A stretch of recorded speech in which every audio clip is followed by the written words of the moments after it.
Welcome to JMR Learning Studio. In this video, we will learn how to make a direct speech into an indirect one.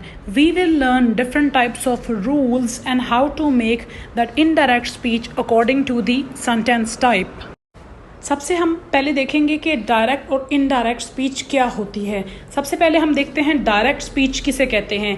Direct speech is used to report और rather repeat the word spoken by the speaker और writer in the way it is told by the speaker. Direct speech होती है कि कोई भी आपसे बात कहता है उसको एज इट इज़ आपके सामने जब बयान किया जाता है कि कोई शख्स ये बात कह रहा है, आपको बता रहा है, तो वो उसकी डायरेक्ट स्पीच है। फॉर एग्जाम्पल, सेड सारा या सारा सेड आई लव आइसक्रीम, या इसको उल्टा भी कर सकते हैं, आई लव आइसक्रीम सेड सारा, कि सारा कह रही है मुझे आइसक्रीम पसंद है। अब ये अल्फाज सारा के हैं, सारा अदा कर रही है, वो आपको अपने बारे में बता रही है, तो ये है हमारी डायरेक्ट स्पीच। अब हम देखते हैं इनडायरेक्ट स्पीच।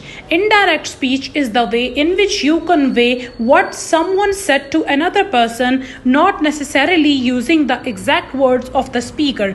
अब क्या होता है इनडायरेक्ट स्पीच के अंदर कि आप खुद से जो आपके अल्फाज हैं आप उन्हें खुद कन्वे नहीं कर रहे होते, बल्कि कोई दूसरा शख्स आपके अल्फाज को कन्वे कर रहा होता है, आपके मैसेज को कन्वे कर रहा होता है। जैसे कि ऊपर सारा ने कहा कि मुझे आइसक्रीम पसंद है, अब यहाँ कहा जा रहा है सारा said that she loves ice cream. अब यहाँ पे सारा ने खुद से ये बात नहीं कही, लेकिन सारा की तरफ से कोई बंदा बता रहा है कि सारा कहती है कि उसको आइसक्रीम पसंद है। सो ये इनडायरेक्ट और डायरेक्ट का जो फ़र्क है कि डायरेक्ट में वो शख्स खुद बता रहा है अपने बारे में इंफॉर्मेशन, इनडायरेक्ट में दूसरे उसके बारे में बता रहे हैं कि वो क्या कह रहा था।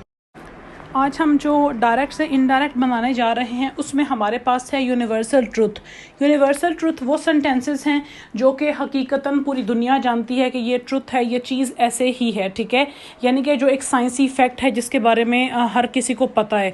फॉर एग्जांपल फर्स्ट सेंटेंस देखें, he said sun rises in the east. अब हर बंदे को ये चीज़ पता है, पूरी दुनिया को ये चीज़ पता है कि ये एक फैक्ट है कि सन हमेशा, सूरज जो है वो राइज करता है ईस्ट से ही। तो अब जब हम यूनिवर्सल ट्रूथ की डायरेक्ट से इनडायरेक्ट बनाएंगे तो हम यहाँ उसे ऐसे चेंज करेंगे, ही टोल्ड दैट, ही टोल्ड, हम उसको टोल्ड कर देंगे। जब इंफॉर्मेशन बताई गई है तो he told that sun rises in the east.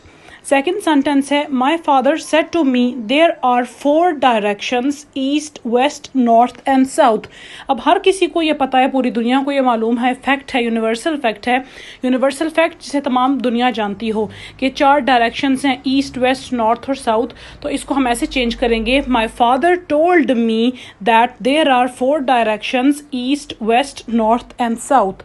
जो भी यूनिवर्सल फैक्ट्स हैं, यूनिवर्सल ट्रूथ्स हैं, ठीक है, उसमें हम टोल्ड का लफ्ज़ इस्तेमाल करते हैं कि फ़लाने शख्स ने बताया, और आगे हम वो इन्फॉर्मेशन एज इट इज़ लगा देते हैं, उसमें कोई भी टेंस की चेंजिंग नहीं होती।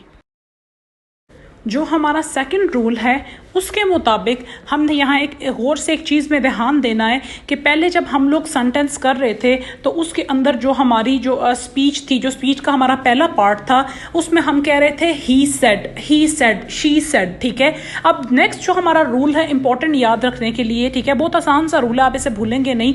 यहाँ पे वो कह रहे हैं he says, he says, she says.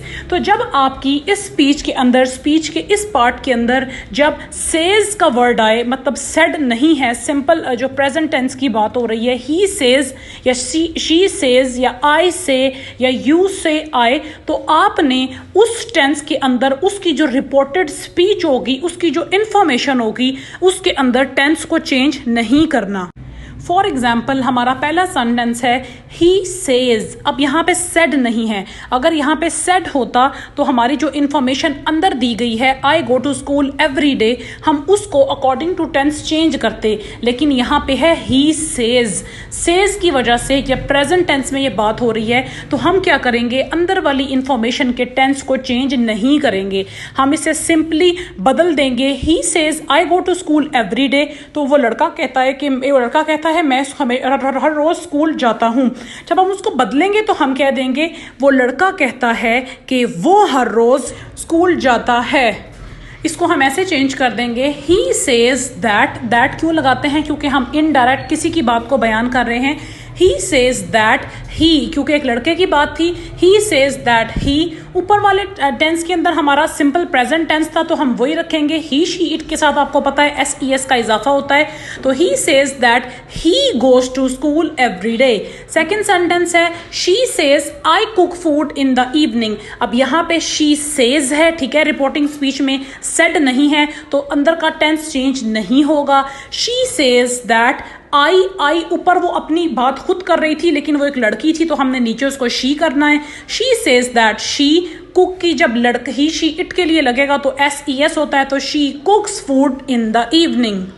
If you like the video, please subscribe to our channel and press the bell icon for future videos. Thank you.